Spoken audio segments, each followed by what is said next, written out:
All right, today we are going to learn about permutation and combination.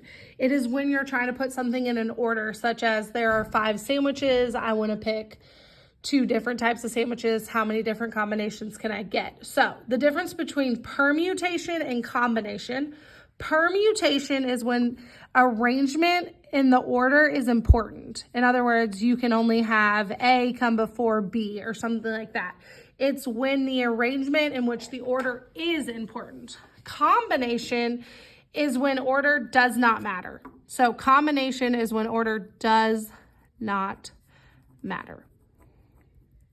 So permutation, basically it's important. Perm, important. That means the order is going to matter. Combination is like, you don't care what combination it is, that I'm good with anything. All right, we're going to do permutation first.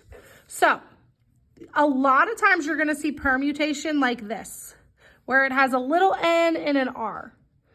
The n stands for the objects chosen. The r stands for how many times you're going to choose it. So let's look at example 1. And this is just the way to write it, and then I'll show the math way to do it. Find the number of permutations, so basically the number of combinations of possible for the letters O, P, S, and T.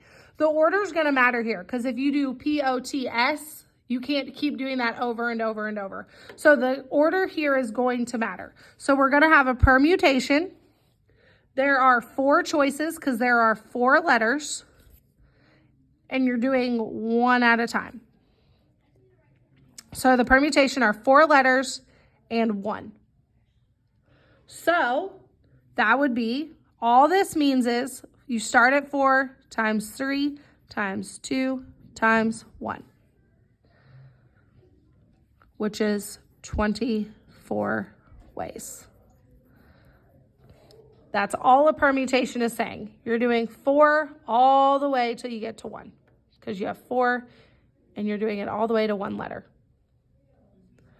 All right, let's look at the next one. Find the number of permutation, the combinations, the ways for the letters of water, basically. So you have a permutation of 1, 2, 3, 4, 5 letters, and you want to use all of them. So you're doing 5 times 4 times 3 times 2 times 1, which is 120 ways. All right, let's look at the next one. The next one's not as straightforward. You have 9 books and you want to display 5 on a shelf. How many different 5-book arrangements are possible? So this is where that 1 is going to change, because we're not using 1 at a time. We're actually going to be using 5 at a time, because we're putting 5 on display. So your permutation is you have 9 books, you have 9 objects to choose from, and you're using 5 at a time. So your permutation is 9 books, 5 times. So what this means is you are going to stop at 5. So 9, 8, 7, 6, 5. You're stopping when there's 5 times that you're going to use it. The number of times. So there was 1, 2, 3, 4, 5. And if you were to multiply all that out, you would get 15,120 ways. So a permutation, this tells you the number to start at, and this tells you how many times you're going to go down. So we went down 5 times. This one, we started at 5, we went all the way to 1. This one, 4, all the way to 1. All right, let's look at combination. Now, combination is when the order doesn't matter. You could care less how it's going to work. And again, you're using N for the number of objects and R for the amount of times. And this is actually going to connect to permutation. And how many ways could you choose 3 different items from a menu containing 6 items? So it's a combination of 6 items, and you're going to choose 3 at a time. But we do not care about the order. The order does not matter. So basically what you're doing is 2 permutations divided by each other. So a combination is when you take 2 permutations and divide. So I'm taking the permutation of 6 and 3, which is where order does matter. And then we're basically going to take out the order. So we're going to do the permutation of 3 to 3.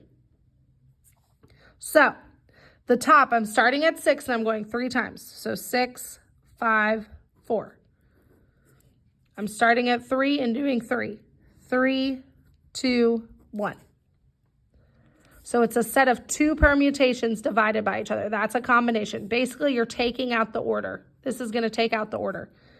So 6 times 5 times 4 is 120 over 6, which is 20. So that would mean 20 ways. This 6 is basically taking out the order, because in combination, we don't care about the order. You can pick any menu items you want in any order. It doesn't matter. All right. You have 5 choices of sandwich fillings. How many different sandwiches could you make by choosing 3 of the 5 fillings? So the combination, you have 5 choices in 3 ways. So it's a permutation of 5 to 3. And then we're going to take out the order, which is 3 to 3. So we have 5 times 4 times 3. Oh, sorry, this should be a 2 because there's only 2 spots left. And then we have 3 times 2. And I guess it doesn't matter. The 1 would have not have changed anything. So we have 60 over 6, which is 10.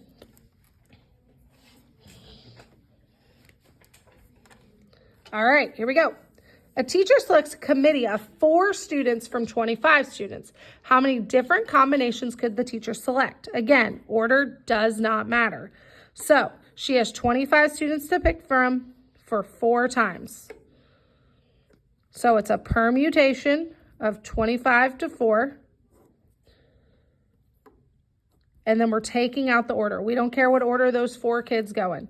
So we have 25 times 24 times 23 times 22 over 4 times 3 times 2 times 1. This one gets really, really large. So I've done this one for us.